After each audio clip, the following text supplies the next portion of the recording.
Competitive. Casual. Casual. Next. Call of Duty or Battlefield? Battlefield. You bastard. Battlefield. Call of Duty.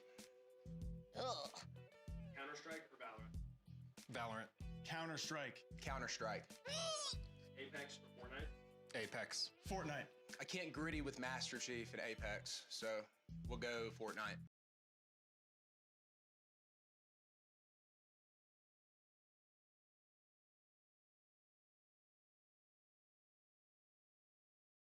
Iowa. Either.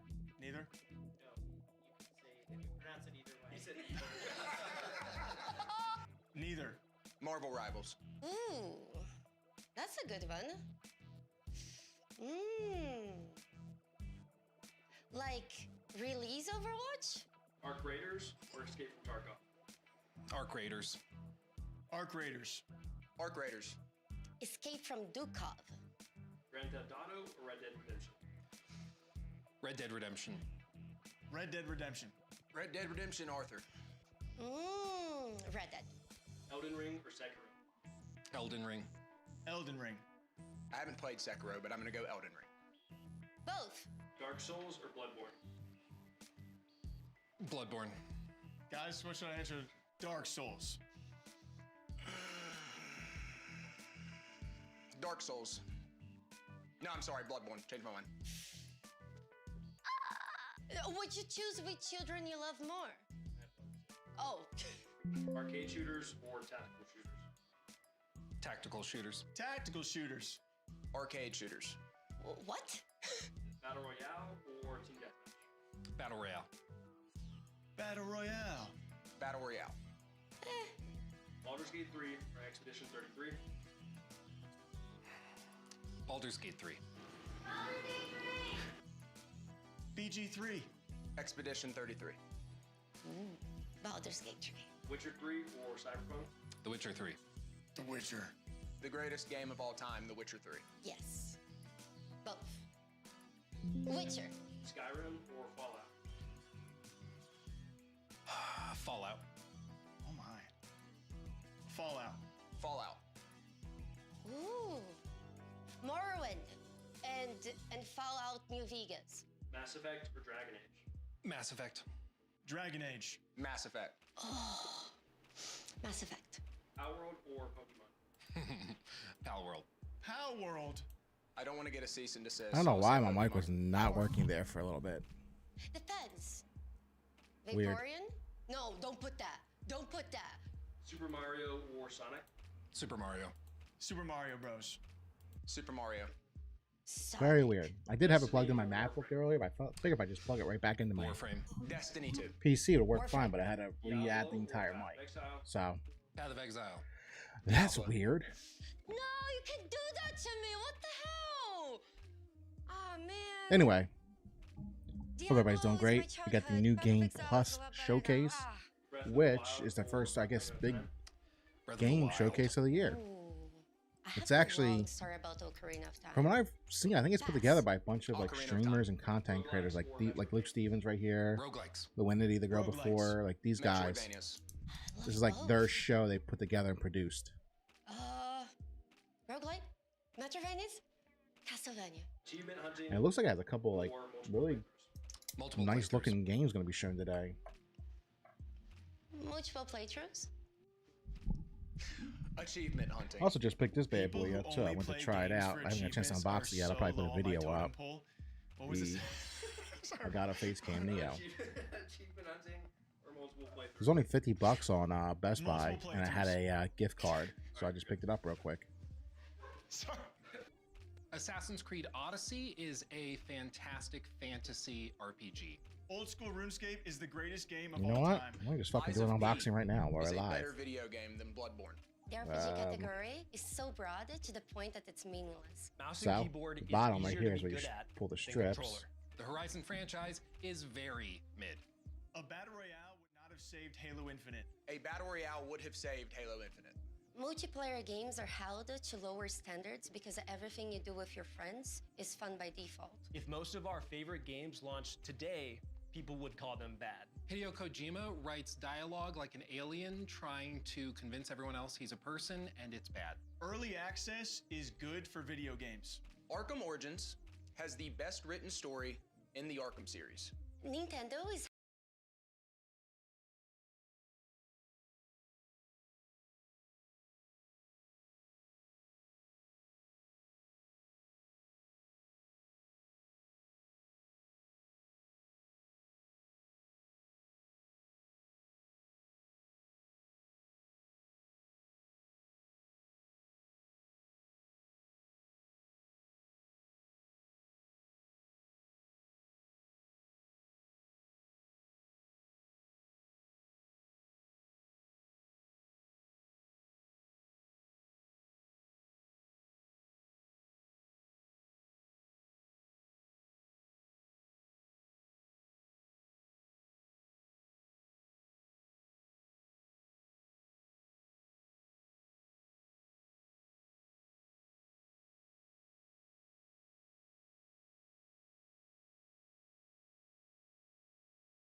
Fallout.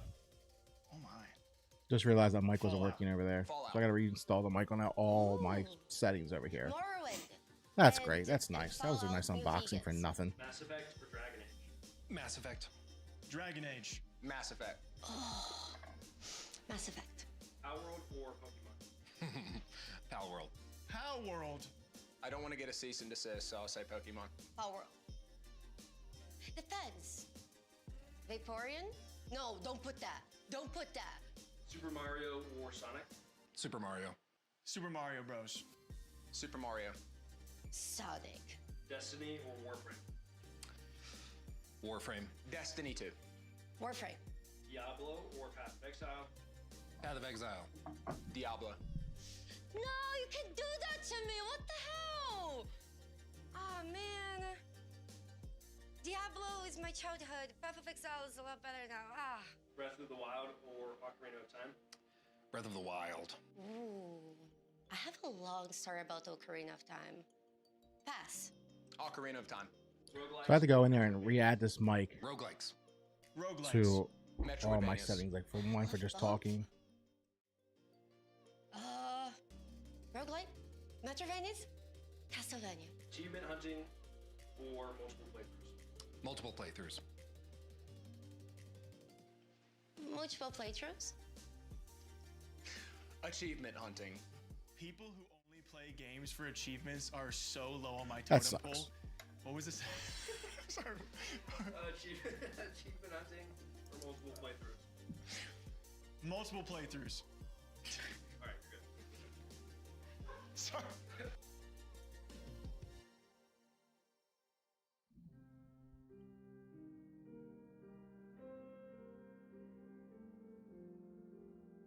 So here we go. Start of the show.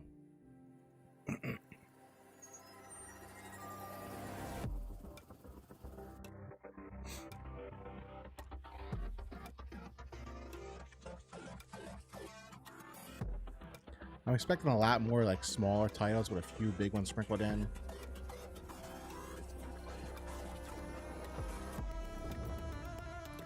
Damn. I know, like, big title wise, we're supposed to see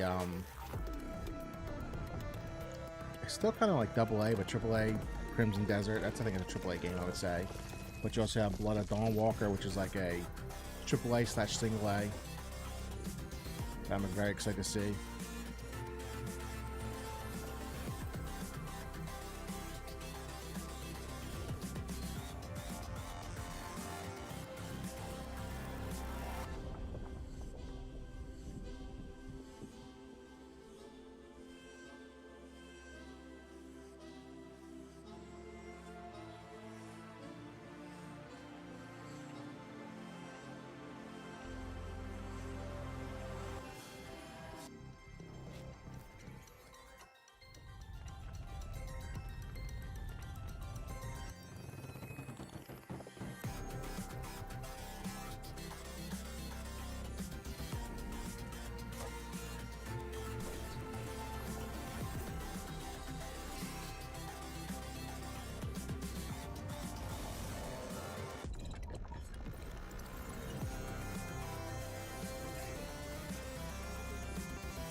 It's a long opening.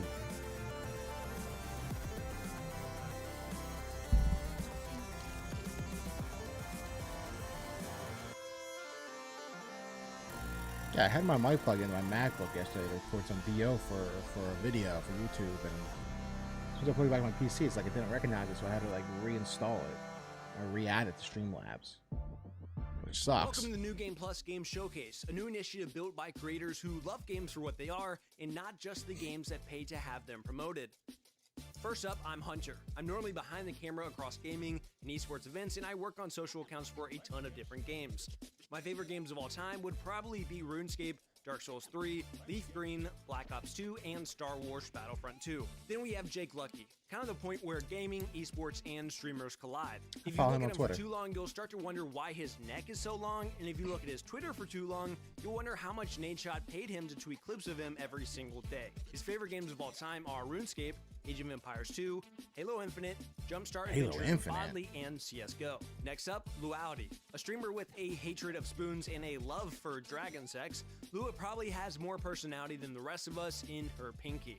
Her favorite games include Baldur's Gate 3, Cyberpunk 2077, XCOM 2, Witcher 3, and Mass Effect. Then, Luke Stevens, the mind of a critic with the heart of a fan. Luke breaks down games to their DNA and really looks at everything a game has to offer. Where our brains might be smooth, his is nice and wrinkled. His favorite games of all time are Elden Ring, Kingdom Come Deliverance 2, Last of Us, Witcher 3, and Batman Arkham City. The fifth and final in-person member this year is I Am Rob. Rob came from the hell of making Call of Duty videos to the other hell of platinuming games. His favorite games of all time are Witcher 3, Halo 3, Batman Arkham City, X-Men Legends, and Call of Duty Modern Warfare 2. Not to be confused with Witcher Call 3 of is such a Duty great Modern fucking Warfare game. 2 or Call of Duty Modern Warfare 2 remastered. Then our final member is Blue Thunder, the man who is always spotlighting the next hidden gem before anyone else sees it coming. He just had a beautiful second child that luckily takes after his wife, so he's not here in person, but was a major part of the showcase. His favorite games of all time are Resident Evil 2, Silent Hill 2, Elden Ring, The Last of Us, and Metal Gear Solid 2. Together, we're All good precedent how we choices. think game showcases should feel. Conversational, authentic, and transparent. We are here to celebrate what actually excites us. Incredible worlds, creative devs, and stories behind those games that we love so much. There's no paid placements, no marketing scripts, just pure passion and excitement for what's coming up in gaming. You can expect a wide range of content, including new trailers, fresh gameplay, developer interviews, behind-the-scenes content, and even some updates to your favorite games. So sit back, grab your drink of choice, and let's dive into some of the games that we think are worth I got your water. attention. This is I'm the out of New Monster, Game so I need to Plus pick some Game up. Showcase. We'll do it after Also, this. who picked the name? New Game. It's a work in progress. Wait, what's the name New again? Game Plus shows the You showcase. plus the game plus the showcase. Have we trademarked that yet? Because I don't. Oh, God. Well, we have cups. We That's already most of it. got the cups. Sick name. The cups are done, We dude. might have to cut our losses. There's no changing it up. Cheers. Perfect. I don't know. It's great. And the show begins. I'm excited to see Crimson Desert and Dawn of Bloodwalker. All right, guys, so first up, we have 3 awesome games. We have Blind Descent coming from Owlcat. We have Deep Dish Dungeon coming from Behold and Raw Fury, as well as an exclusive interview with the Dawn Walker creative director. That's what I'm excited for. The creative director of Dawn Walker is also the director of Witcher 3.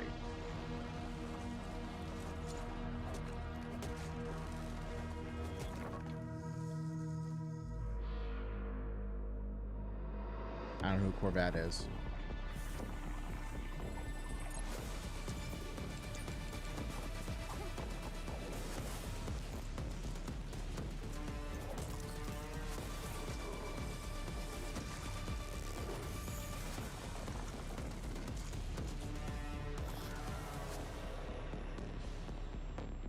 Blind Descent. All right.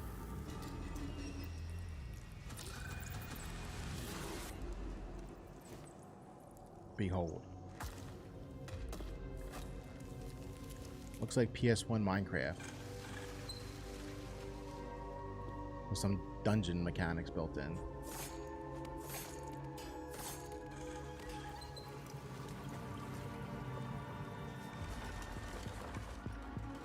It's crazy how fucking I'm on the East Coast. It's like 60 degrees today, which is I got the fan on in the background.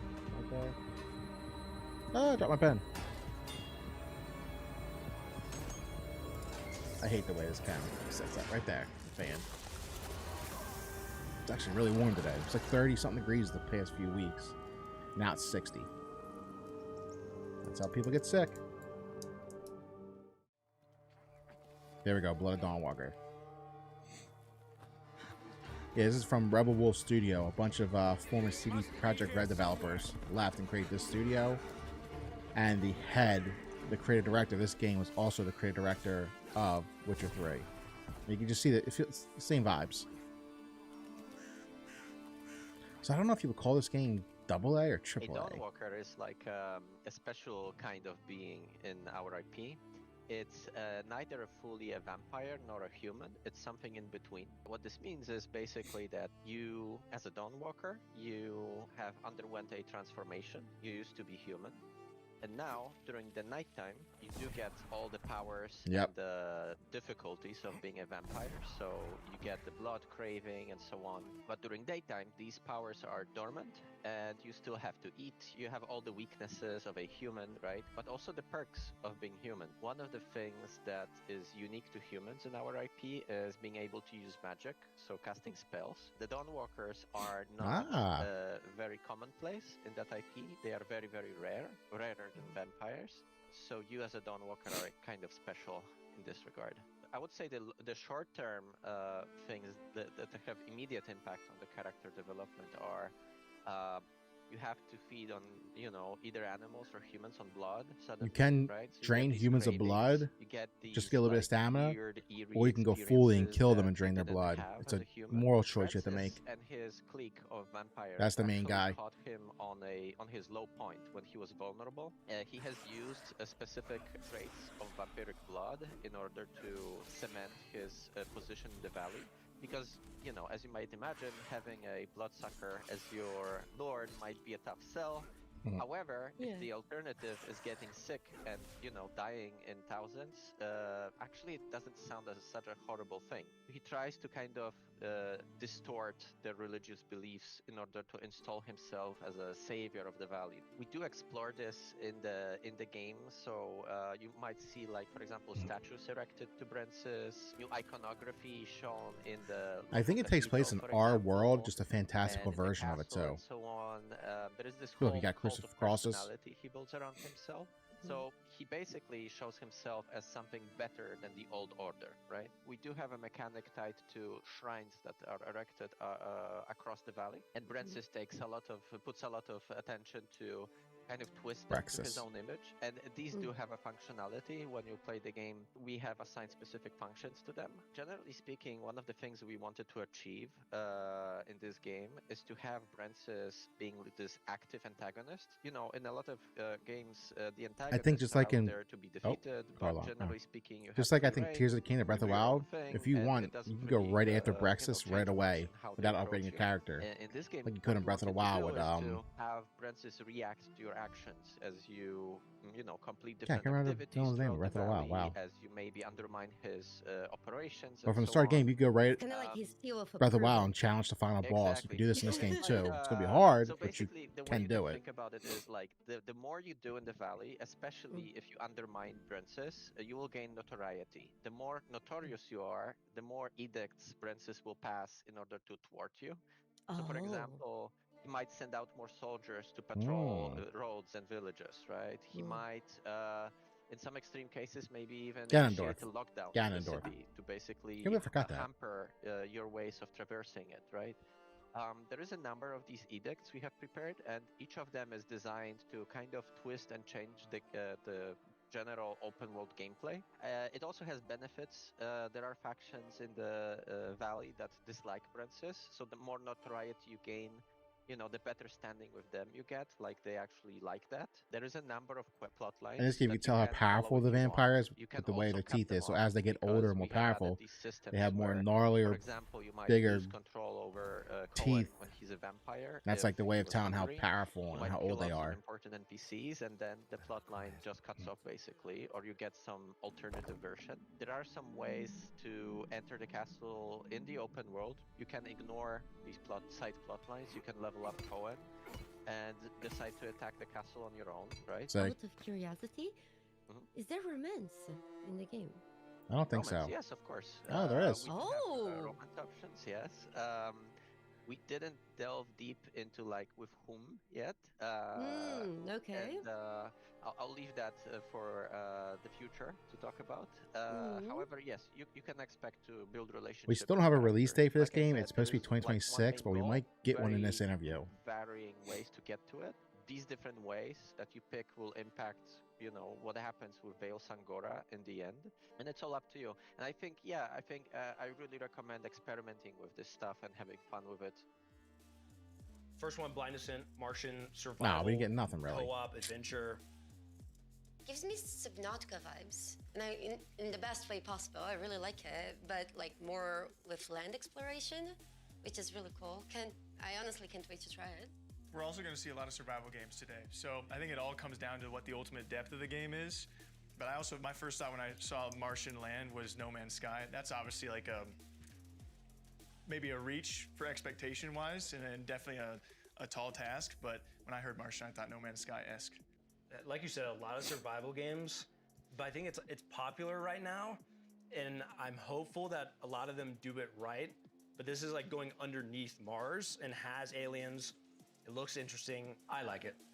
I'm intrigued about the variety Uh-oh. of ecosystems and Uh-oh. aliens How that and goes. plants that they bring up. Well, like you said, it's popular right now because people like them. And so they share a lot of things mechanically, but for me, it's usually the vibe. And this one has a vibe. Yeah, it's a good vibe. That's why I wonder how that gameplay loop goes. Like, how far down can you go? What kind of biomes are you experiencing as you continue to go down? And like you said, with survivals, we see like a lot of the same loops. So how can they? Are there trees you can cut? Yeah, like again, we're gonna talk about it a lot, but if you can cut a tree down, I'm good for survival games. I'm pretty. I'm like At that point, I'm the target. I'm the target audience. Then we have Deep Dish Dungeon, co-op dungeon crawling. a survival game, a handcrafted dungeon. You gather resources, cook to strengthen your party. You can party up with friends. I'm excited for it. Speaking of vibes, this thing is a vibe. Like, I don't know what you'd call that art style, but whatever it is, like injected into my Kind of veins. retro, right? It's like pixel art, but then they also have like some voxel type tech for digging and breaking things. I don't know, whatever it is, I like What's it. voxel type tech? Okay, so when Luke said voxel, that's big word count number 1 of the day. When I see that, I'm very basic. I'm like, that's got to be some form of pixel art, which is definitely coming back. I feel like we're seeing more games kind of pull back that old view, that old like Minecraft pixel art, whatever you want to call it, voxel view. I will be honest with you guys. While you guys are talking about pixels, I'm thinking I hope I can kill my teammates in funny ways. So sure, we'll go with the pixels. Yeah, we were watching the trailer together, and the first thing she was saying was like, "Hey, how do I kill those I'm with?" I mean, I have to imagine it's a dungeon crawling game about cooking in the dungeon. Surely you're going to be able to. So this is, I guess, the accidentally format. They're poison gonna yourself. announce the You game can and then get, like, bad do a deep dive ingredients into it on and move on to the purpose next one. To murder your. I bet you're. my are gonna have to, I bet you're gonna have to find out. going? So I wonder though, with it being like in dungeons, like if they're gonna have an in-game proximity chat kind of thing. I hope It's one of my favorite things in games like this when you're like walking through and you can hear your friend off in the distance. I wonder if they'll do something like that. The Lethal Company Yeah. effects where they're like, It looks far like away. you It's like can Darth hear it Raiders. screaming. Like screaming. with friends, for sure. Yeah, like at Me least and Jake gonna be in their edition in that dungeon. like at least a co-op. He's across the world. I'm like, Rob, you there? I'm dishing, baby. I'm dishing. I'm dishing. Megan Can you bring a carrot? What are you making? Lasagna. Yeah, no, but it looks very promising though. Next up, we have Dawn Walker. Lua had a crazy conversation with her creative director. Still no release date. Single player, vampire, RPG. It looks incredible. I think the 30-day system is awesome and, like you said, gives weight to things. And then the whole, like, there's so many decisions you can make. What I find really interesting about the game is that Cohen, the protagonist, is half vampire, half man. And even though, like, all of that sounds great by itself, there's even another layer where at night, of course, he can use vampiric abilities that he doesn't get to use during the daytime.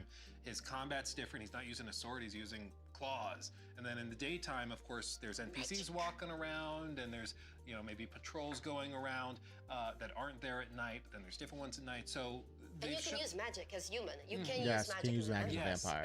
and basically Which is what new they're trying to information. We do didn't know that before. is to not just have the time be an element of certain actions to take it forward, but also whether you're playing in day or night, quest lines play out completely captions. differently because people are in different spots, their behaviors are different. This person may be asleep, so you can't talk to them. Have but different somebody else is there. abilities. Exactly. Well, The Witcher 3 is my personal favorite game of all time. So, Yeah. and this is former Witcher 3 CD Projekt developers Red, working yep. on this, and so much of that charm was. Like I said, the prevalent creative there. director is music- from The Project music, CD just Red, that or from soundtrack and the short little he snippet directed we The saw Witcher there, 3. I felt it. I love that simple separation between day and night and different things coming with your character. That's got to be like Excuse the me. coolest part of it. Yeah, because it's got to probably tailor to your gameplay of like, I got to wait to make this choice during the nighttime versus during the daytime where I can use certain abilities or different combat styles. I love that part of it. And so I could foresee a run through, like a play style where you're playing only at night for missions. You're just doing stealthy vampire stuff, and you're eating people or you're drinking blood rather, not eating people. I don't know, maybe it's not away.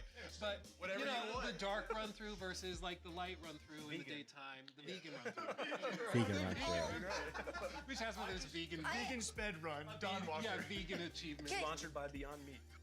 The fact that they revealed a little bit about more Brensis, the Overlord, is also a system. He really Brensis. talked a lot about systems that they have not spoke on yet at all, and didn't with us either. Like the edicts. As you go around the world trying to find your information, you can side with different people, and depending on what you do, you can make the Brensis quite upset. So he can start making laws and He's a big rules ball-looking vampire. to stop you from progressing in a certain way. I also like that Brensis as an antagonist is not just like pure evil, doing all sorts of horrible stuff. Like he is helping the people in some ways in order to, you know, get control of them, but he's like curing them of the plague. Like he offers them something they aren't getting elsewhere. So he's doing bad stuff, but there's nuance. And that typically makes for really, really Yeah, good stories. Harder choices to be made, Perspective and never a clear cut, good or bad. Yeah, because I bet you there's gonna be a moment where it's It's like one you of could the stop it, charms. like his influence in an area. That means they're gonna die of the plague. So it's like, do you let the Yeah, bad guy true, do true. the thing that you're Moral trying to stop him choices. to do, or And it's also about perspective. these people were ruled by a very tyrannical leader before.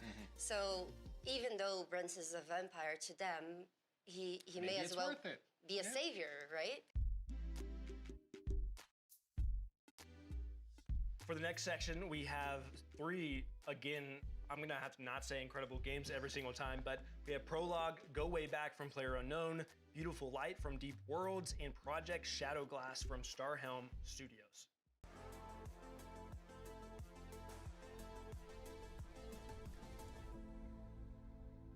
It's just an infinite map generator with some game loops on top of it. So you have a survival loop, which is pretty hard.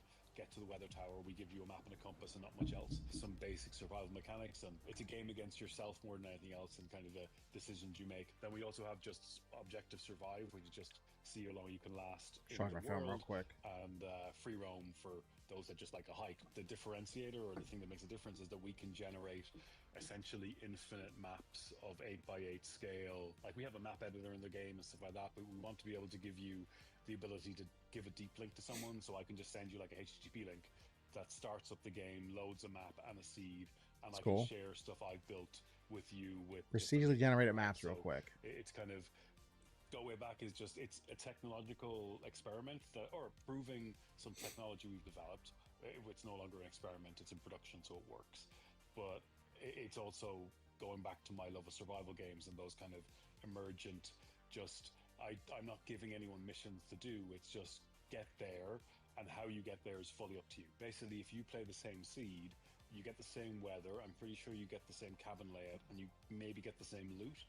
So you and 4 friends could technically race to the weather tower and see who gets there first, because you have the same conditions. And while we don't have multiplayer yet, you have this kind of asynchronous multiplayer that, as long as you can share the seed with people. Seems pretty cool. And I thought, wouldn't that be a cool thing for events? Where you Not have my cup of 16 tea, but it looks streamers really cool. And see how long they can survive in objective survive mode, right? Or see who can race to the weather tower quickest, or we can set up the weather just to get progressively colder and see who lasts the longest. There's a weather tower on top of one of the higher points on the map. It's generally the other side of the map. We do have prompts now that tell you what to do in the world. But yeah, there's some simple survival mechanics. Keep yourself warm, keep yourself dry, light fires, board up windows, keep your body in a good temperature, get across the map. And we don't tell you where you are on the map, except when you find a new map in the world and it updates your position, you're left for basic navigation. It's kind of set in the 80s, so you don't have digital GPS, stuff like that. I want to make sure that the worlds we're generating have enough depth that when we add story and mission and quest-based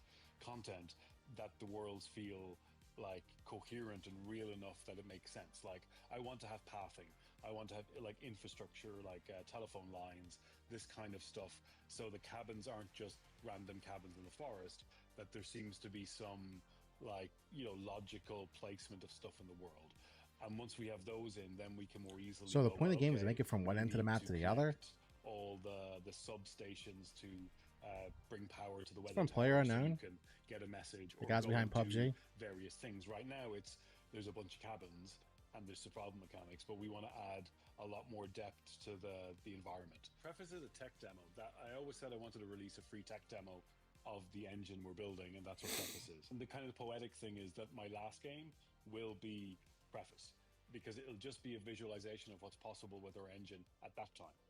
And it's more like Minecraft Survival, that it's an example of what you can do with the engine, and it'll be open source and free for everyone, so you can It's do crazy. whatever Like you right want. now, it feels like a having spring this kind day. of digital space, like an internet in 3D, I don't see. I can hear the anyone birds working chirping. towards It's 60 that. I degrees. see It's fucking small January 8th. bubbles, but I don't see anyone really. I'm on trying the to East Coast. Earth scale terrain with millions of people, and that's kind of the bigger goal, and that's why we've broken it down into 3 games. The aim is that you should be able to do anything from 10 by 10 to 100 by 100 with 5v5 or 100v100 relatively easily and not have any problems. We will build maybe an Earth scale terrain, maybe smaller, with hopefully a network layer that supports millions of people. That will be kind of a survival civilization MMO type game. But again, that's just one layer of the world.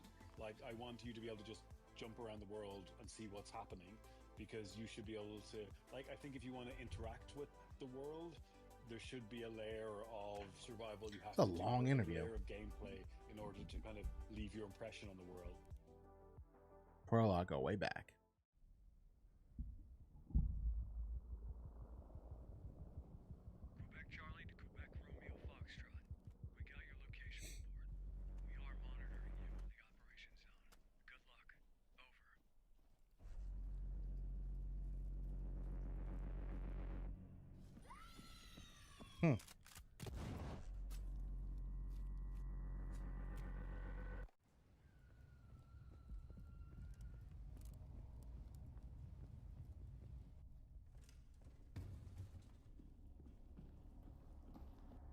Some kind of military shooter team up game where you fight monsters.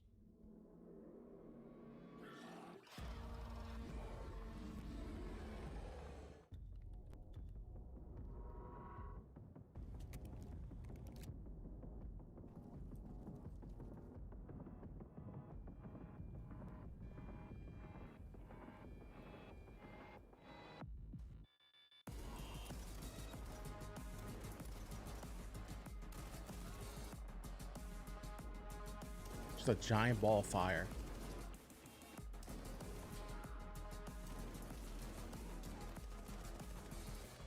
Looks like a piece of, like a kind of an extraction. Get in, get out.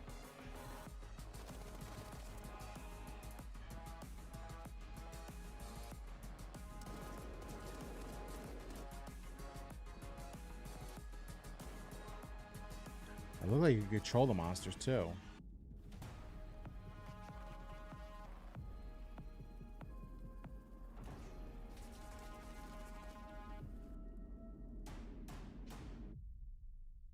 Enter, secure, extract. Yeah, it's an extraction shooter. Beautiful light. So it's kind of like Arc Raiders but with monsters, and it's first person. In a world where pixels were once only 2D, now that looks pretty cool. Oh, I'm just with you. I'm Dominic John, the dev behind Project Shadowglass, a 3D pixelated RPG that's a love letter to classic immersive sims like Thief and System Shock. This video is a series of prototype rooms that I've been working on some of the core systems in. No art, no assets will be generated by AI. This is all human-made, hand-placed, made by me and artists like me because we love what we do. Bro's living in the past. I hate to say it. It sucks, but AI is the future of game development. For stuff like this. And I do not like AI. But it is the future.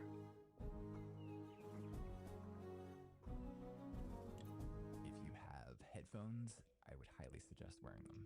All the audio in Project Shadowglass is going to be 3D, and not just 3D, but simulated. The music emanating from this orb is going into the left ear and the right ear, but as I change the size of the space, you can hear the character of the sounds change. I only got one headphone on.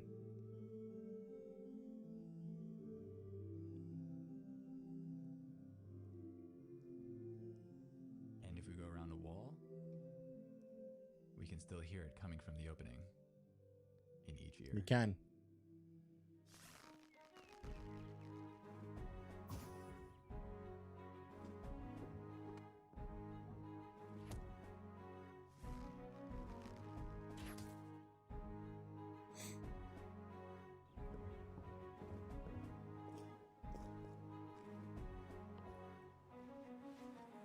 Actually launched the Shadowglass Discord today, so if you have any ideas or suggestions or just want to follow along, feel free to wishlist Project Shadowglass on Steam. I hope you enjoyed this sneak peek on how things are going along.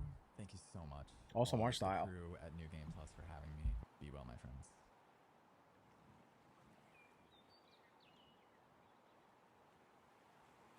I think I might get Chinese food for dinner.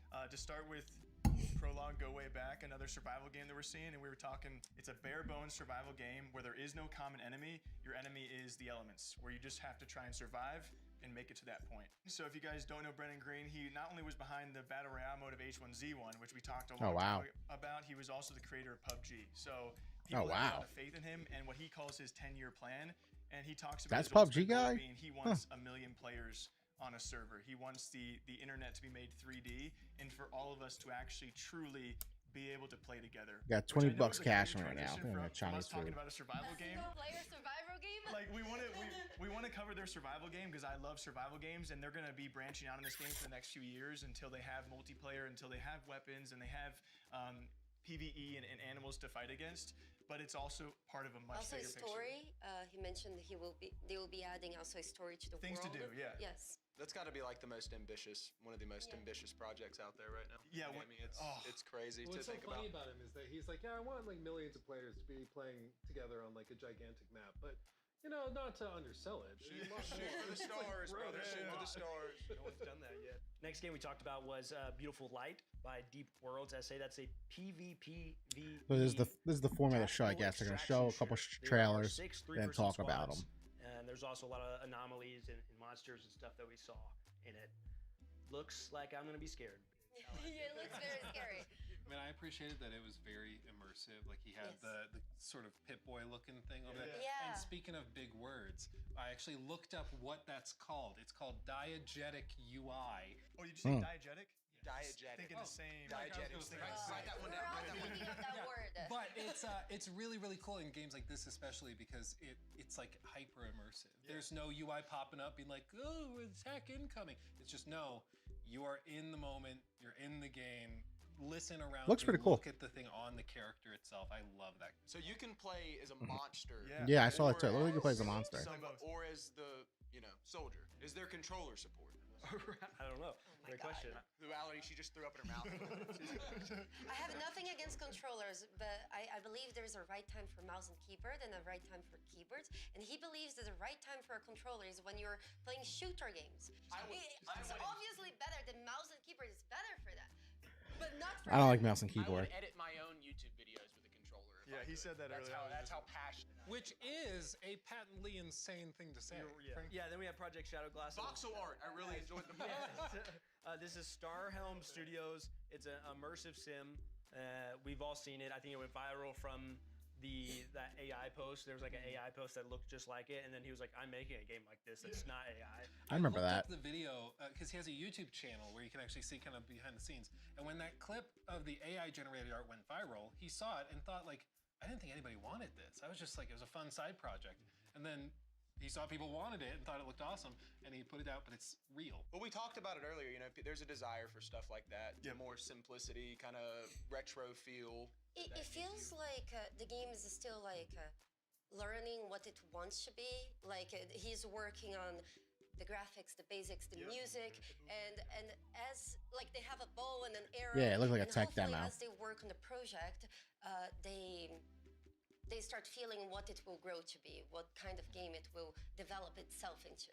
Yeah, my understanding is right now it is just Project Shadow Glass. And Yeah, it it's looked gonna more like it was just eventually showing off a tech become, demo. a video game, but right now it's just kind of proof of concept that the art works, the crazy math behind it works, and like it can grow to a game, but it's certainly very, very Well, I wish him nothing but success. Yeah, he seems like because it seems like I awesome just dude. love a good passion project.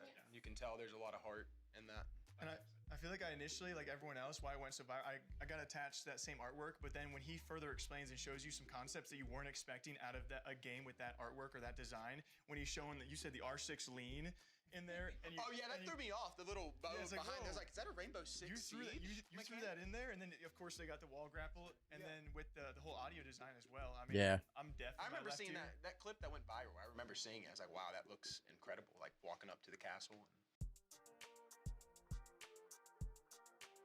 This section we have three what I would consider kind of sci-fi games a little bit, but we have Aphelion from Don't Nod, which we have an incredible look behind the scenes of the music with the composer themselves. That as well Witcher as the game coming out, The Expanse Expanse. Yeah, that's Igor looking from pretty Owlcat. fucking cool. If you're familiar with The Expanse, super exciting, and also Distant Shores, Brittany.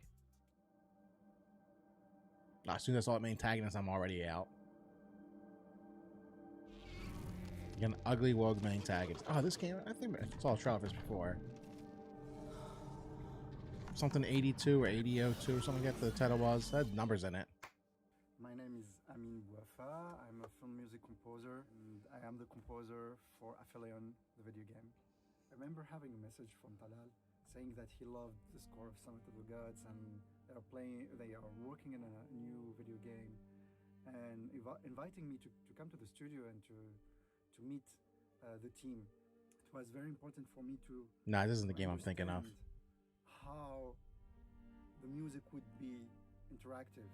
So how to compose, how to write music that would be interactive with models, with stems, with separating the different elements, and at the same time, how could the music, how the structure of the music would be an evolving structure. It was very important for me first to have the story of Ariane and Thomas, like that the log line is the story, both of them. So there is a theme that conveys this emotional relationship between them.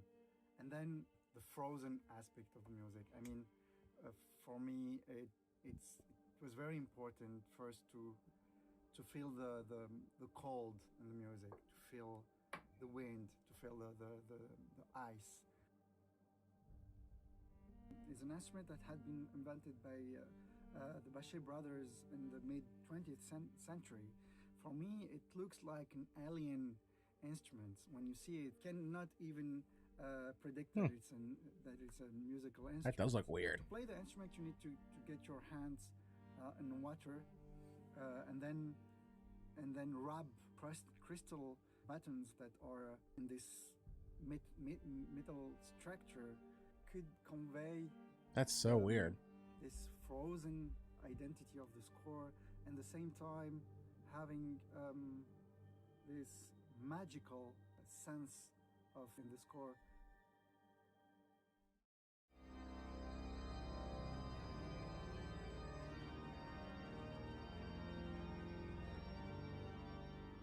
There is a sacred feeling also to this planet. It's a huge planet, but I wanted to get this huge instrument and that it could also play very soft. The organ has a lot of sounds. It could be very soft, it could be very aggressive, it could be large, it could be intimate. For me, it's the planet. The planet could be very welcoming and suddenly very, how to say, very dangerous and very sacred at the same time. So I thought that the organ could give this majestuous feeling to the score.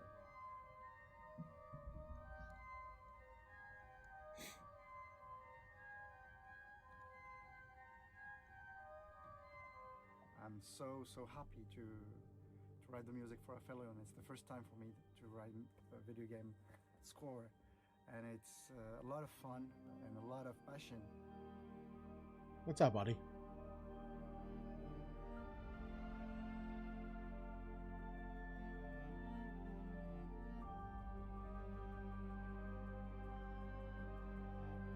How you doing, Brad?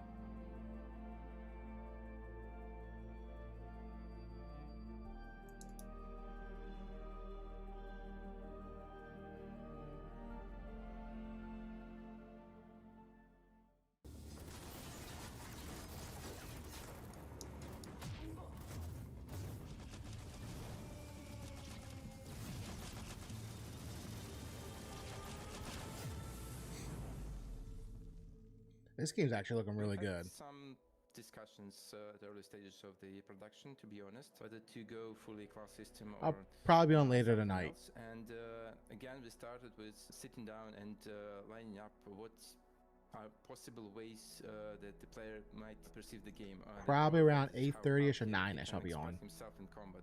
So he might want to be a sniper, might want to be a hacker, maybe an engineer, something else.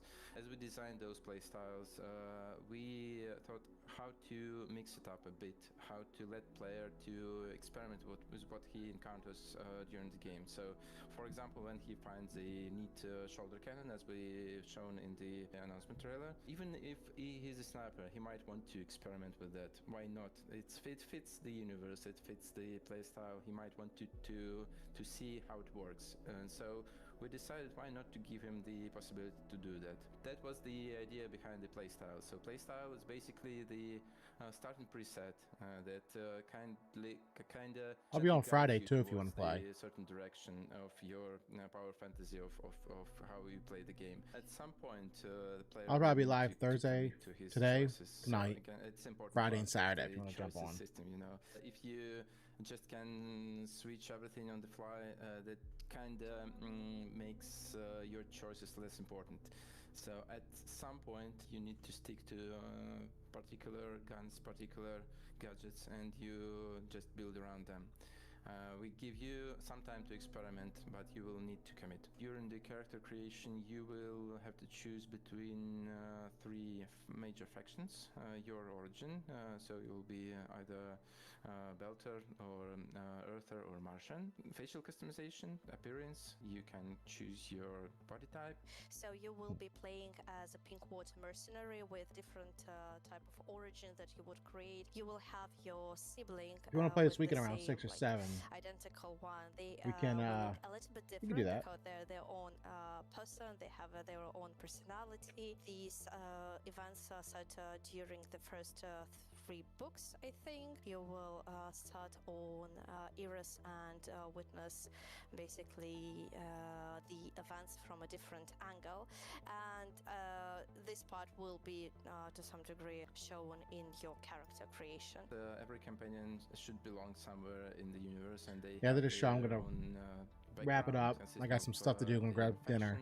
And their acquaintance, they Hang out with the their own family, then I'll be story, on the their night. own struggles. All this stuff will influence how they perceive the situations, player encounters. So in every major plot event, they will have their opinions. They might hint you towards some decisions. They might provide you some assistance, or maybe even some. No, not today. The weekend I'll be on crucial around 6, contexts maybe to 7-ish go o'clock. for help, for advice, for military support, maybe. Of course, they will have their own stories, their own struggles, and you can choose to help them or maybe to ignore. Night's their own more around, stories, probably close to totally 9-ish. depending on how you want to be invested in this particular companion.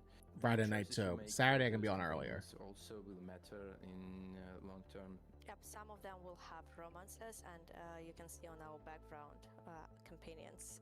We Perfect, cannot thank say who is going to have romance, but there will definitely be romance in our game. It's a small crew on the small ship. You know, the Expanse, it's a universe where everyone flies in very tight spaces for a very long time.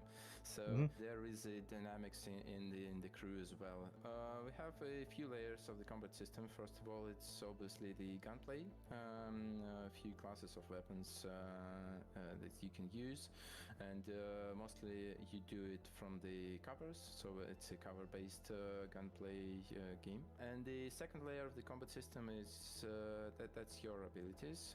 That they might be more like offensive ones, maybe something like a grenade or a shoulder cannon, or maybe something more defensive like a shield or maybe a protective drone. And a lot of gadgets that you can choose from. This game shaped up to look really cool. Reminds me a lot of Mass Effect. I mentioned there are some play styles that are mostly focused on using your gadgets rather than using your weapons. Third layer, but still very important, that's obviously your companions. They have their impact on the combat. They have what we call combat opportunities. That's particular situations when you can order your companion to use an exploit in the arena, in the environment to gain a certain advantage in combat. We decided against the management, the gameplay part of the survival stuff. So you won't be counting your gallons of reaction mass or how much water you need to recycle before it dries out. Nothing like that. But still, the expansion Looks real pretty too, the game. So in terms of narrative, the survival will be a part of the game. You will have a tremendous enemy. You will have a lot of very dangerous situations that you will have to get out somehow. There will be a lot of survival in terms of your player experience, just not as a particular mechanic. You will be able to fly around the solar system. Nice. You will be able to visit various planets. I did not hear that, but I'm glad to hear it. That we have Luna, Mars, Ceres, Nice. Io, and some other cool places to visit. And some of those places will be like major social hubs where you can just walk around, meet other people. Did they say when they're gonna add them?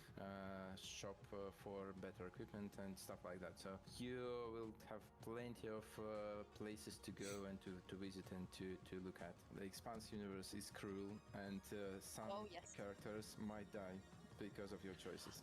stay tuned for more. We will show more very soon. Have something. You too, buddy. cooking. Take care. I hope you will like it. Welcome back, Aaron. We trust your flight was smooth.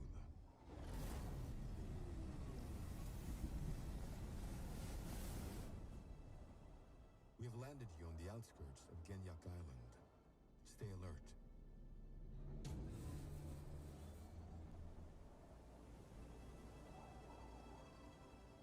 Hey, Aaron, it's Thomas. You know, your brother. You said you would visit me here, but you never did. Look, bygones be bygones. Just find me in the West Zone. I'll be waiting.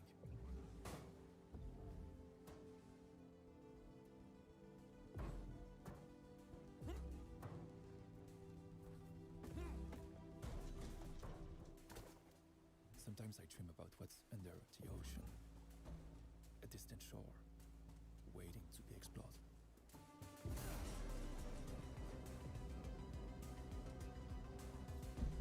Kind of reminds me of Portal.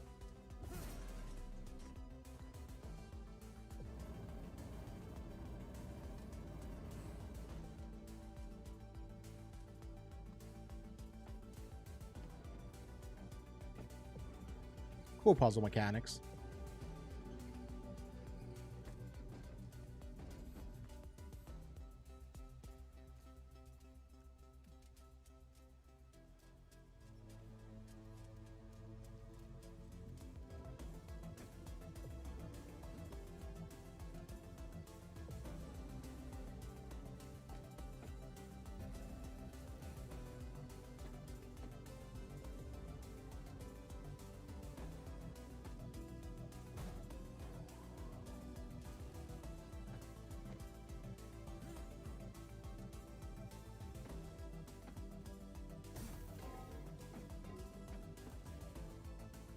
It's like parkour mixed with puzzle mechanics, it looks like.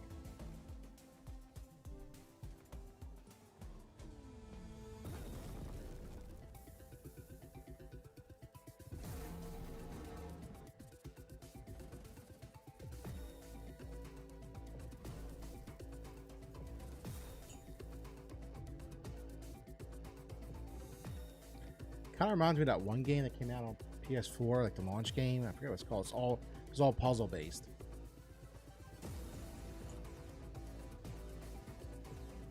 It was a first person game, but like the entire game was nothing but solving puzzles.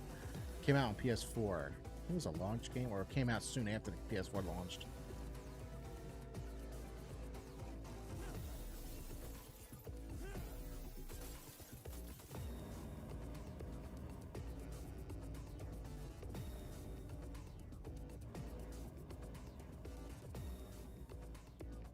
I think it's called Journey. I think that's the game. No, that's not Journey. Journey was PS3.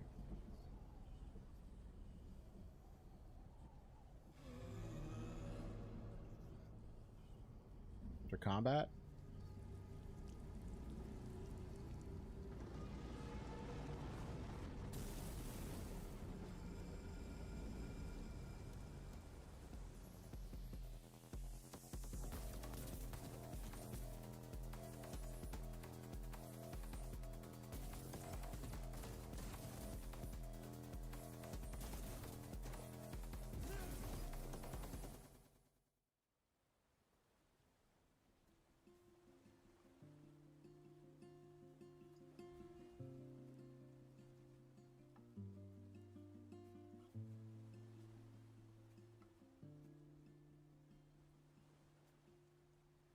Slipping boats on the faucet.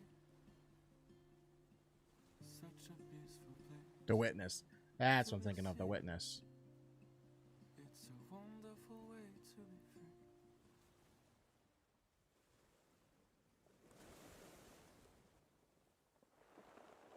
That's what I'm thinking about. Let's start with Aphelion. My understanding is it's a dual protagonist game, so you'll actually be swapping back and forth as they sort of work together. And I'm sure there's parts where you're separated, parts where maybe you're together, working together. Very emotional story.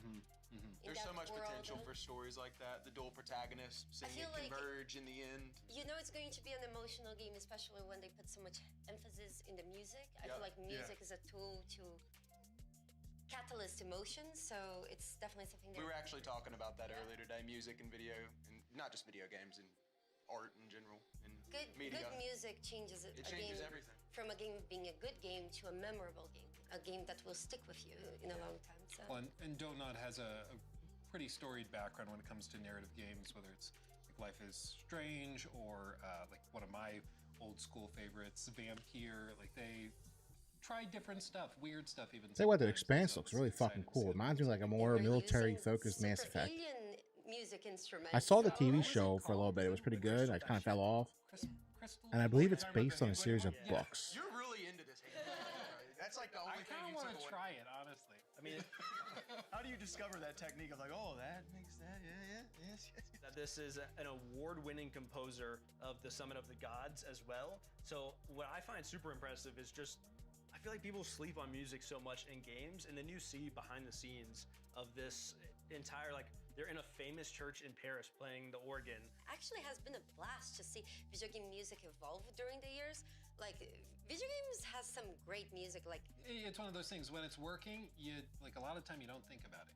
When music is really Expedition 33, their music's fucking amazing. But then when it's exceptional, like an Expedition or Yep. like the Witcher vibes, you know, then you really remember it. But a lot of the games you play, you probably don't look up the soundtrack. I know that we're getting the supposed to be getting a big DLC Ironically, in my Spotify May for The Wrapped Witcher this year was, 3. like, mostly video game scores. The Connect 3 to I think 4. there's often correlation though whenever I have to replay that the game. developer does take the music very seriously in a game. It I'm often sure- reflects. That'd be an off-stream game. It reflects in every other. I mean, think about it. All the games that have, like, you think about the games with the best scores ever, like you just said, The Witcher 3 or whatever. I mean, it correlates to everything else. Every other aspect of the game, they take it seriously. So.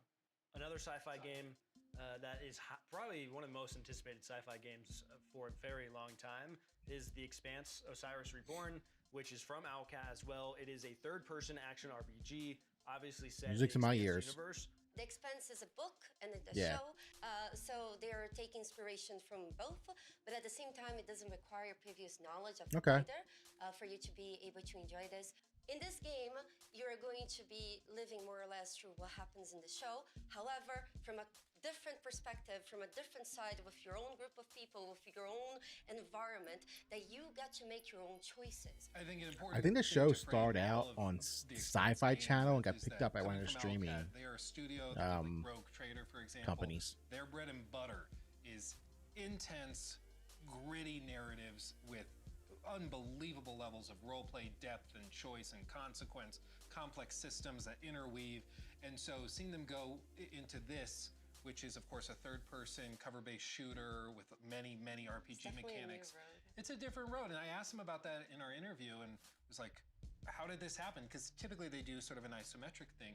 And they just said when we decided we wanted to tackle The Expanse, it required that cinematic flair, and that's what they tackled. And they're doing a phenomenal job. I mean, the game looks beautiful. Yeah, it does. It looks very interesting to me. It looks kind of like Dead Space meets Gears of War, It's kind more of like gameplay-wise. Sound Mass Effect. The choice and the reputation you have with your companions will change, because your companions, they told us, will disagree with some of the stuff you do. They'll get upset or They will have their own about it. opinions. They'll have their own opinions. And they also, one interesting tidbit they mentioned was that when you are making choices in the game, they're not necessarily going to tell you if that was a big moment. If that that's pretty cool. to them is going to seriously affect this thing over here. It will, but that's all behind the scenes. Third game was Distant Shore, Brittany. This is what went viral as almost a portal with magnets. Yeah, as I said, look kind of like Remind me of like Portal. a lot of fun. It's such a unique concept. Reminds me of Portal meets The Witness.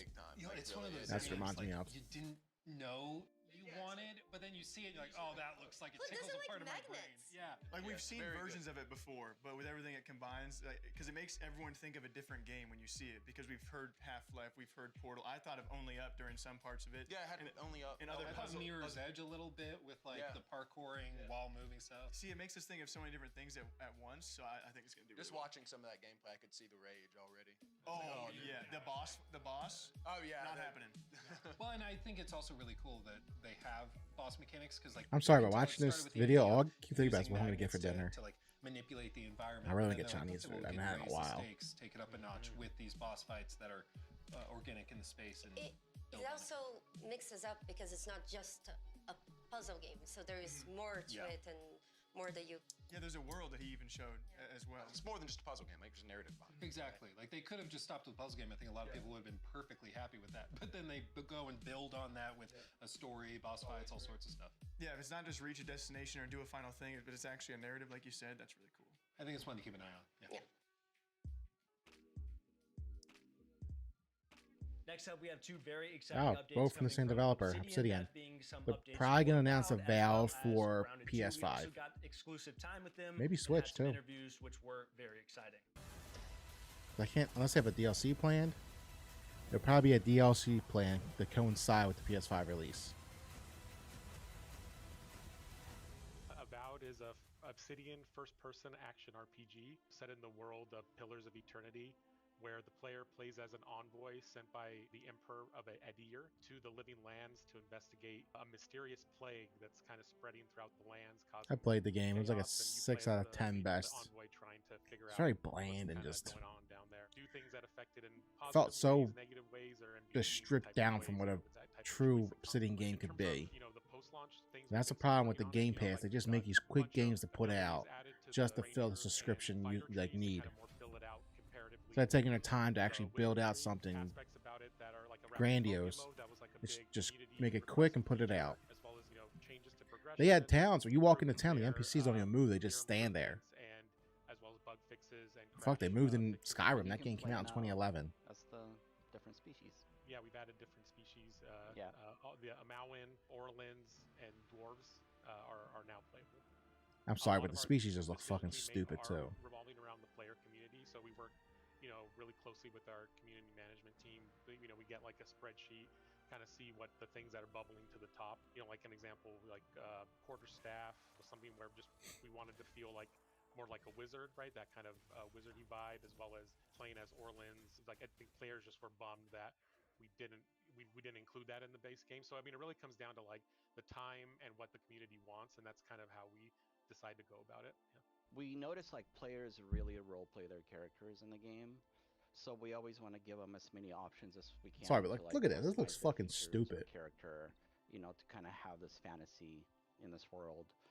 As they journey through the story, we just wanted to give them as many possible options as they can to really make the character they want to make, and just make it just their own. There's so much this game could have Stuff been like, that just fell flat. all the playable races, we discussed it early on in Avowed. It's something to both previous Pillars games had. It's a lot of work and a difficult thing to really nail down, especially in Avowed with its parkour systems and its combat mechanics and all the weapon types and stuff like that in the game.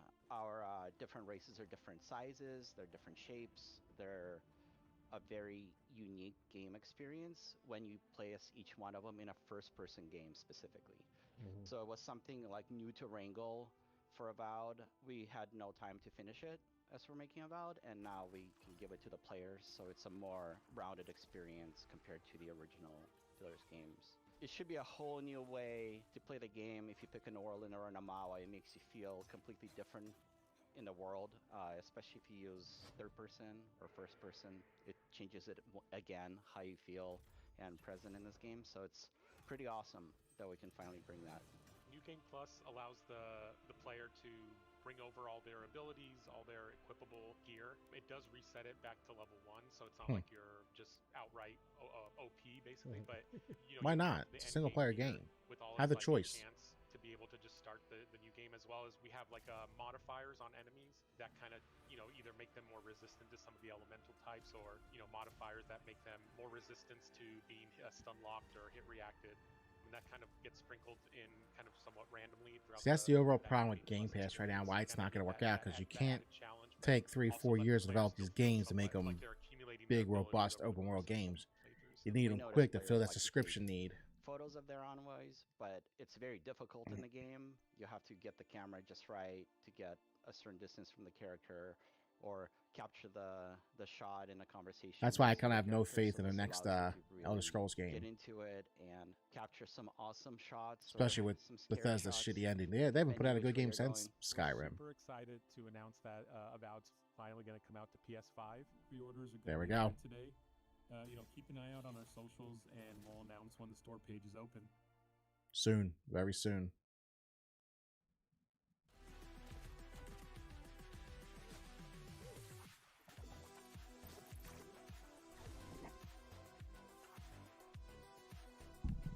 DLC for Grounded 2. That's what I'm guessing. It's a survival game. It is set in a gigantic city park. You play as a teenager who has been shrunken to roughly the size of an ant, and you just have to survive in this environment with, This game does look really fucking cool. And figuring out how to eat and Here comes a train. and fight those bugs and craft new materials and new weapons. You might be able to hear it. I don't know. Gain power and get over those initial survival challenges. You can sort of get into the story of what has really happened in this park. A number of huge updates planned for the park. This is the first big content update that we have. We've been calling it the winter update. It's really about adding in this next big chunk to the park, and that comes with a lot of things that are very, very exciting for us. With this winter update, which is the community garden, is attached right to that early picnic area. On the map, it's just to the east of it, behind the gigantic statue of Tully and Burgle. This was our opportunity to really start delving into a brand new biome with everything that entailed. You've got a vegetable garden, you've got a greenhouse, and you've got a pumpkin patch. All of these introduce a lot of new and different types of artwork and places for the player to explore. And then, of course, then we need all the insects that go in these areas too. And so a ton of new insects that are in there. As I love to say, all of these insects, you can fight. Maybe they're docile and you can attack them. Many of them are aggressive and will attack you. And regardless, you fight them, learn their tactics, and then eventually turn them into fashionable attire and new weapons. Train should be going by now. I shouldn't really hear it that much. New area in Yeah, like train tracks, like allows right us to behind where I live, fully like right lean back here. into what makes the park unique from the backyard. And for us, that means that mixture of really organic structures as well as that man-made touch, that this was designed by humans at human level. Wasps are coming back, which are a lot of fun to fight, but can be kind of annoying. Again, this is a survival game, so excited about those things coming back. Black ants are also coming back too, and like with both of those, you get sets of armor and different weapons that you can craft after you've defeated these creatures. We're more excited about the new creatures that are coming in the garden update, though. So I think they said we developed scorpions are a coming. brand new creature in the cricket. The cricket is pretty big. Again, this is the size of a large bus, probably. It has I wouldn't think a very cricket would be an unique enemy. attack combinations that are a lot of fun. It can also, of course, jump very, very far. It has its own armor sets. It has its own weapon or weapons that you can craft based upon it. And then the same thing for earwig. And we actually have two different types of earwig. There's sort of a ranged earwig and a melee earwig that tend to travel around together to thwart the player with their strategic opportunities. Again, you can turn those into Get your own armor, weapons of and course, turn them armor. into your base furnishings. You can turn them into weapons. And we think they'll offer some exciting and unique combat opportunities. We really want Grounded 1 players to be excited to see these creatures again, but also to be surprised and delighted by the changes. Just like we did in the picnic area, we've revamped the combat. So that means even looking at the old legacy creatures and going, okay, how do we make them a part of the system? How do we make them challenging in this new dance? How can we leverage our systems to make them more interesting? And so hopefully there's a couple of twists coming, even with the old favorites, that will keep veteran players on their toes and will surprise and delight new players. We have a brand new buggy, the Ladybug buggy, which you'll be able to get and raise and hatch, and then ride around in the yard. And we're pretty That's pretty excited about cool. all that stuff. Like, I think all of it is coming together just really well. I think every single Grounded player from Grounded 1 at some point jumped on the Ladybug and let it transport them around. And we often joke that that was the original buggy prototype. And there's something so iconic about the Ladybug and getting on it and wanting to ride it that it felt like an inevitability for us. But what's important for us whenever we do introduce a new buggy is we don't want it to just be another one or just a horse, you know? And so it really boiled down to what can the Lady Buggy bring to the table that the other ones weren't? What can make her stand apart and bring a utility and an experience to the player that the other buggies aren't? How can we carve out her own little niche in the game? If she's the tank, she's, you know, the one who can get into those really tough fights and withstand those large swarms of insects. And that's where the idea So it's kind of like driving a tank. on her back, and you know, players being able to It has a shoot hose her. to suck up water and shoot it And out. That ended up, you know, providing a ton of gameplay opportunities. That's pretty cool. A really unique experience. Being able to shoot down the aerial insects that are often a bit more challenging and a bit more frustrating for players. Well, now you have this, you know, ranged weapon that you can take them down with that feels super satisfying, almost like an anti-air gun. For us, as soon as we crack that, it felt like, okay, there she is. That's her niche. And now it's just about bringing that experience to life and finding moments in the garden experience to really highlight that and let that shine for the player. So we saw Avowed, great interview that you did over there. We see now that we have New Game Plus coming. There's a photo mode, a new weapon type, PS5. There's new character presets. You got new races, which Species, I'm sure, yeah, Lua will have a lot of fun with. Yeah, they're doing a lot, and I mean the game, of course, launched earlier this year. Obsidian's been very busy. Yeah, and they're doing these free updates now, and so they also are adding New Game Plus, which adds a whole new reason for you to go back through the game. So the game is coming to PS5. Yay! We got another one. We got the Avowed Platinum Trophy was insane. Here we go. Yeah, yeah, but it's coming, and it's available for pre-order as of this Right show now? going live. So right now, so check it out. And when I talked to them, they were It was inevitable. saying how important the community is to them, how they've listened to a lot of their feedback, like adding arachnophobia mode on Grounded. I was gonna say, Luke, if I'm scared of spiders, what do I do? Yeah, there's arachnophobia mode. But they that's kind of their driving force, is looking at the community, what the community is saying, communicating. They're like, hey, we'd like more species and more customization options in Character Builder. Okay, we'll do that. And it's just really nice to see them do that.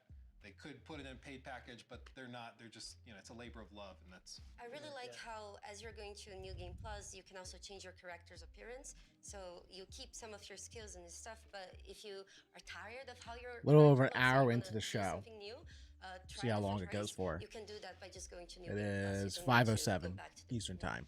Besides that, we also had Grounded 2, which is bringing the Garden of Brook Hollow Park that is now going to be open. So it's a new biome. They have new creatures, new tools, a new mushroom brick material that you can build more stuff with, and also a new ladybug buggy. A lady buggy. For those of you watching, it's a play on word.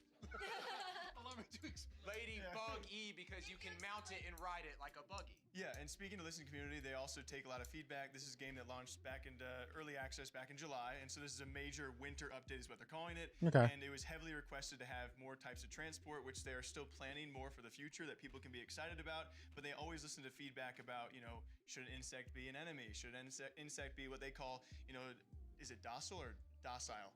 I'm from Iowa. Whatever. Either or. Yeah. Different insects can be friendly, some can be enemies, and then of course they can also treat them now as transport as well. You looked at Luke when you asked. Well, yeah, I'm not looking at you. And so with this update, they're doing this throughout a lot of the timeline. Like they're gonna give you a lot of these big updates, and you're gonna be kind of surprised of like when it first released early access, there was still plenty to do. It was a survival game, but if you were a fan of Grounded, the original, you knew they were still gonna have a great winter update for you like this. And so they have a lot on their roadmap, but because of the way the game is oddly like scaled down, you know, it's from Honey, I Shrunk the Kids, like the way it's shrunk down, they have so much they still want to do and will be doing for a long, long time. Well, and that cricket. Yeah, the cricket thing looks that thing's terrifying. horrifying. It turns around and like. You're like, wait, what's he doing? What's he doing? I gotta give them credit. Like Obsidian's been so crazy busy. Like the fact that you can put out 2 pretty sizable games. That's true. and a bunch of updates for it. And it seems like they were cooking something huge, right? Because Yeah, they just had Tim Kaine come back out of retirement. Yeah. He's one of the creators of Fallout back in the day. And he... didn't he also was some of the original creators of Vampire Bloodlines? I think he did. I Work think on so, it, yeah. Yes. He's kind of a legend of the industry. He, in 2020, went and started doing consulting work with Obsidian, but he was, in his words, semi-retired. But he's actually gone back to Obsidian to work full-time in office, moved to the studio Damn. on some project that's unannounced, and he said, don't bother guessing, you will not guess it. So, new IP. New IP. Something crazy, who knows? But they are Or busy. he's trying to throw us off. That's a big game they're working on. Not to see like hope at least for Fallout stuff because the TV show being excellent and everyone itching for more Fallout. So Next up, we have 3 fantasy RPG games that are looking very cool, as I would say. This is going to be Outward 2 from Nightdot Studio, a follow-up to their other survival game, Outward, obviously. We have Varen's Call by Titan Rock, and then we also have All right. Dragon Twin Come on. by Draconic Interactive.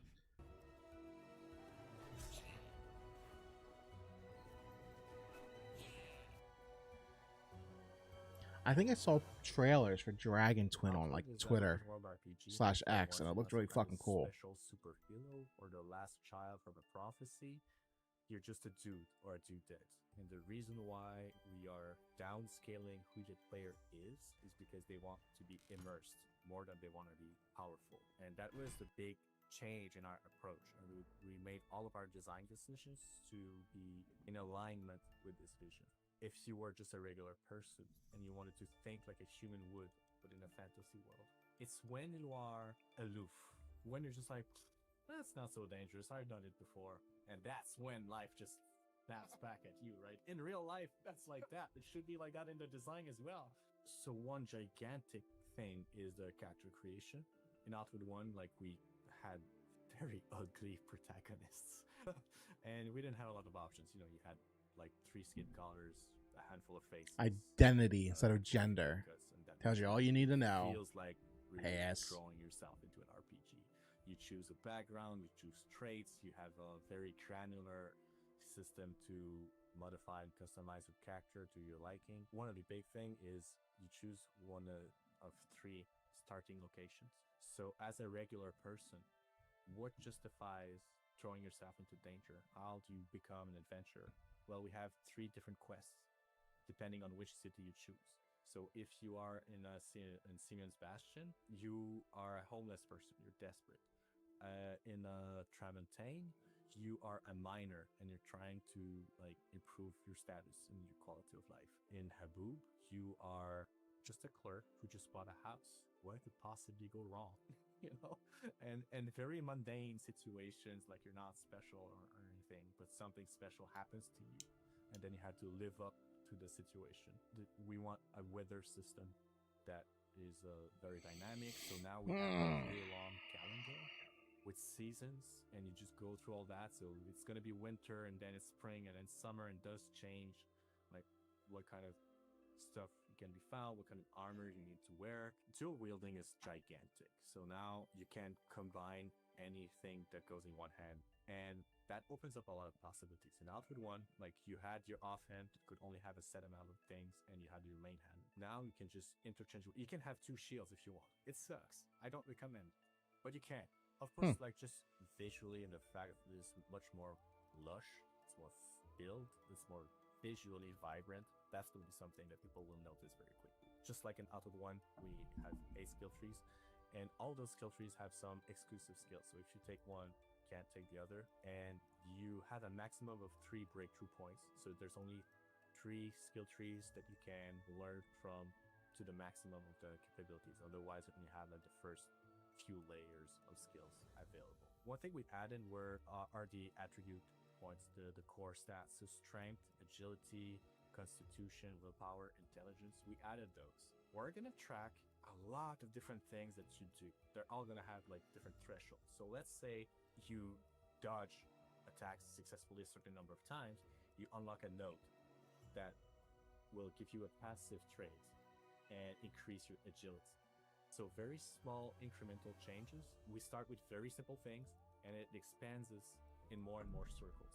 So you won't be able from the very start to unlock all 3 skill trees just because you have the cash to do it. You will have to have experience. You will need to have practiced the life of danger in Ori to be able to understand, like get to the next level of the skill trees. Other than that, well, I think it's important to note that all 4 regions are new regions, so it's really just completely new environment to explore. Cool. Today, we're going to be taking a deep dive into our upcoming action RPG, Varen's Call. The world of Leda is entirely shrouded by darkness on one side, while scorched by endless sun on the other. These incredibly hostile areas are known as the Forsaken Realms, which, as you may have noticed, is the name of the universe we are meticulously crafting. Your first steps within the Forsaken Realms will take you to the Vale of Varen, a city on the brink of collapse, and the first of our narrative-focused adventures. You'll step into the boots of a lone mercenary, seeking to answer Varen's call for aid, and maybe earn some gold and glory along the way.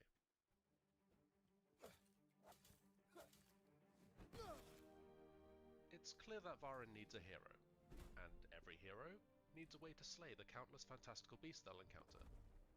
Varen's Call aims to cater to a wide range of playstyles, offering you the freedom to combat the unknown in a variety of ways. Whether you prefer to be a nimble-footed archer, flinging fireballs between arrows, or face your foes toe-to-toe as an axe-wielding whirlwind of death, the choice is yours. The game's classless system means you're never locked into playing a specific way. You have the ability to adapt, alter, or completely switch playstyles midway through your adventure. Dude, shit's going crazy in Minnesota right now. And level up your mercenary's core stats by gaining character experience. Hidden chests throughout the world will reward you with a range of weapons, armor, and unique trinkets, some providing unique effects to help you gain an edge in your next combat encounter.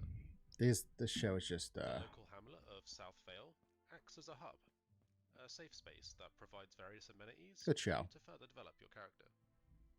Use the Forge to upgrade the weapons and armor you find throughout the world, and the Dismantling Bench to deconstruct items for materials. That's cool. The spell crafting table can be used to increase the power of your magic. Everything from an area of effect freeze attack that stops the enemy in their tracks, to ripping up the ground from underneath their feet with destructive force. Use the trap making bench to upgrade and unlock new traps and gadgets. A nice complement to your arsenal, allowing you the opportunity to catch your enemies off guard. And finally, the Alchemy Cauldron. This can be used to custom brew a multitude of mixtures, from replenishing health and restoring stamina to curing yourself of nasty status effects. These concoctions are sure to aid you on your journey. Okay, great. So you've What the equipped fuck? that shiny new helmet, purchased that slightly overpriced magic spell you always had your eyes on, and upgraded that new Polybuster barrel to the volatile variant that has even more boom. You're ready to get back into the fight, but maybe you want a change of pace. Yes, you're supposed to be the hero and save the city, but heroes need breaks too. Besides, there's a whole world to explore, and quirky characters from all walks of life need your help. Kind of reminds me of like early World of Warcraft vibes. Then you've come about the job. You might find yourself involved in a murder mystery, helping a local Women don't belong in peacekeeper catch armor. the criminal behind the death of her beloved friend. Or maybe you're on a mission to rid Varen of the Gnomi scourge that plagues the city, all because a crazy guy in an outhouse called you a hero? I know the truth! Maybe we should stick to the main task at hand after all. Varen's Call is soon to release on PC with full controller support, with the aim of releasing on consoles at a later date. Cool. Our game is inspired by classics like Fable and The Elder Scrolls. Yep. If this sounds like your kind of adventure, consider That's the heading vibes over I was to getting Steam from and it. adding to your wish list to stay up to date with us. Until then, we'll see you mercenaries soon. Looks pretty cool. I actually might try that out. That looks like it's could be a Larry game.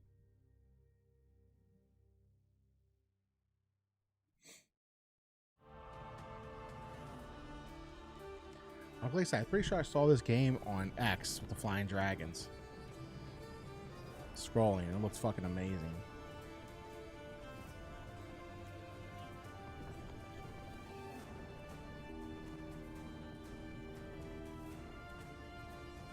Gives me Game of Thrones vibes. Yep, I've seen this footage.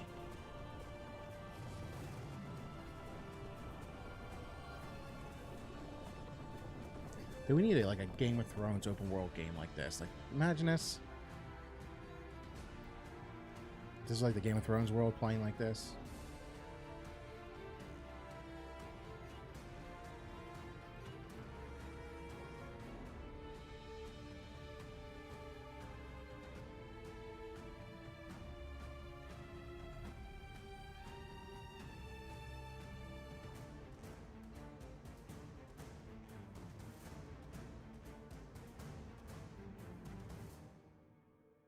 Still very, very, very early.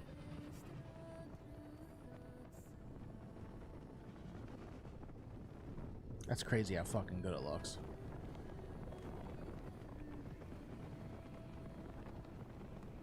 Imagine like that's Jon Snow in the back, or like you create your own character in the Game of Thrones world and you find out like you're part Targaryen. You can fly dragons and stuff. That'd be so fucking cool.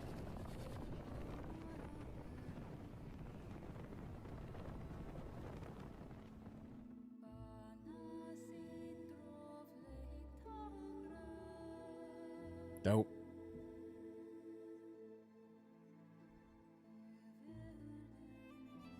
That's so fucking cool. No, don't give them feet. No. Dragons don't have 4 feet. They have 2.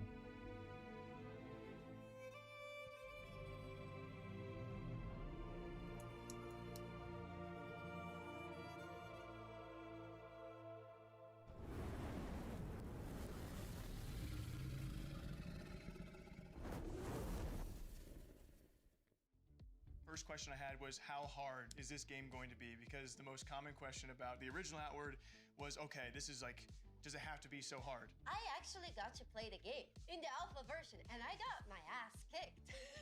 I'm glad. Deserved. But it's actually amazing. Like, I actually really enjoyed it because exploring this game felt very rewarding, and there's like a camping system, so you can camp like right outside like the enemy zone, and then you prepare like your weapons and everything to wreck the enemy, because if you don't prepare, oh, you're in trouble. It's known to be a very, very hardcore survival, and when I was talking to Guillaume, he was like, if you die, it is likely your fault. And we all heard him say, like, it's not hard, but it is demanding, and they always at all times want to live up to those words, which is really awesome. And they will have a pack mule, which he said, of course, shocker, can die if you don't take care of it. Of course. But it's, one of the big struggles was with inventory and spacing, along other struggles that players had to really try and, play out this game. Like you were saying earlier, you can't dilly-dally in this game. You have to really know what you're going to do, and eventually you'll get a hang of things. But another big one was dual wielding. So you can dual wield, he says, anything in the game. You can even double shield it up, which he says is not recommended. You can attack with the shield. It's super cool. He really loves to stress all of these niche things. Yeah, there's a lot. Like you can sprain your ankle, you can perforate a lung. Trauma. She has clearly sprained. You can sprain her. I also got brain damage. You can have a concussion. It will all impact you. Yeah. And all these ailments like take different lengths of time to recover from. I got a concussion in game as well. It was really tough. As well. What were you doing? What were you doing out of game? It was kind. No. It was just kind of like a play on, because whenever I told people I got a concussion, brain damage in game, a lot of people in my chat would say like in game. Sounds like the most hardcore of hardcore survivals. It was really fun, and you can also play with friends, and then things become a lot more bearable. They've showed the split screen. Yeah, and so it you can looks play awesome. split screen with your friends, and it's really nice. Especially because then, like, you get beaten up, and then your friends get beaten up. So, and then you know, can get digital concussions together. Yeah. There you go. Forsaken Realms, What are friends for? We were all sitting here saying it looks. It looks sick. Most importantly, That does look really cool.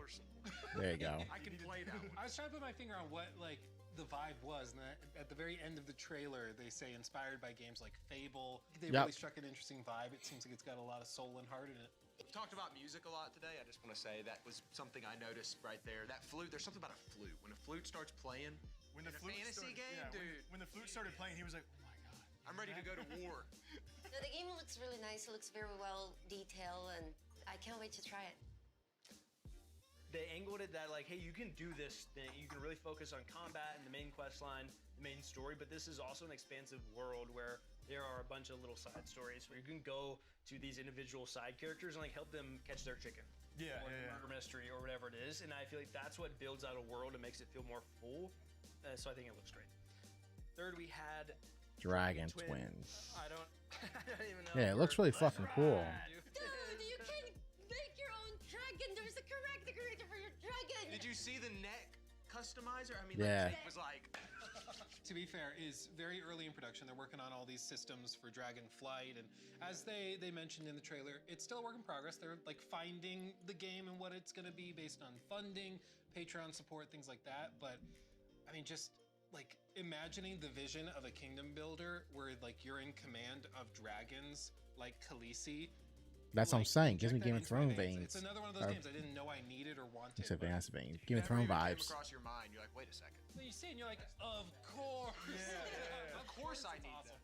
I can't wait to see how it progresses because it already looks amazing. Yeah. But they left the combat pretty open-ended. Like we saw some battle scenes, we saw some light with other dragons maybe fighting, and how that's going to come into play, I'm really curious The about. movement, I mean, you're going to get some Battlefield pilots. The so cinematic. The cinematic shots Yes. you're gonna get with that dragon is going to be crazy. Next up, we have some exclusive content coming from Munfish, a comparison of the twins from Atomic Heart. Now in the cube, a very exciting game I think we're all looking forward to. And for Atomic Heart, some new screenshots from their DLC number 4. On top of that, there is also Immortal Gates of Pyre that we had an incredible interview with that Jake hosted, where we talk a little bit about the making of the game, the people behind it, and RTS in general.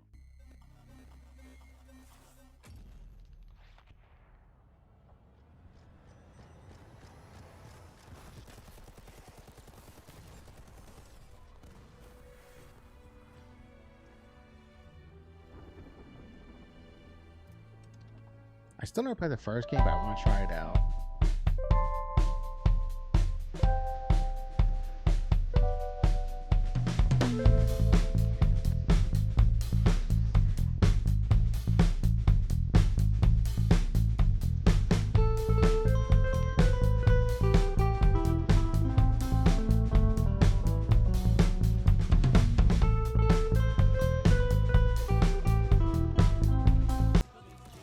I think the first one looked pretty cool. Like the setting was like supposed to be like this communist utopia going wrong. Just communism in general, because it never works.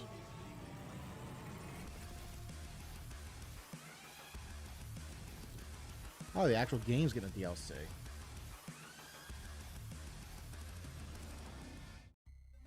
Nice. Is it recording? Yeah, it is. It's in the sky, a giant cube. Yeah, that has to do with the sequel. I can still barely believe it myself. When it showed up, I was in the lab. I didn't even see it. You know? I felt that same fear, though. A terrible sense of my own powerlessness.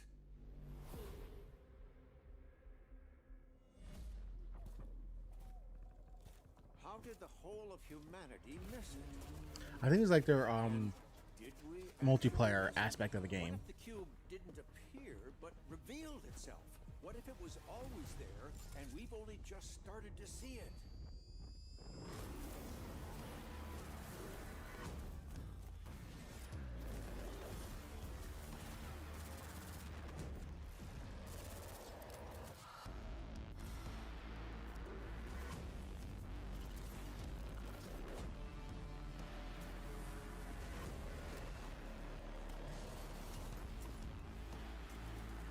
Yeah, I can't. I believe it's like their multiplayer spin-off of the game. Yeah, almost like a battle royale type of thing.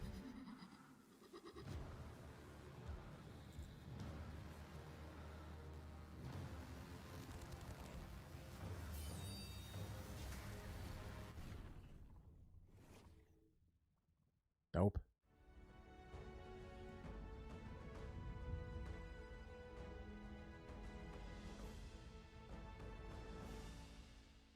So Immortal Gates of Pyre is an attempt to modernize and make more accessible. Well, unfortunately, guys, I have to call it quits here because I had to go get my food. But I will be back tonight around 9-ish to play some Ark. That have made RTS so So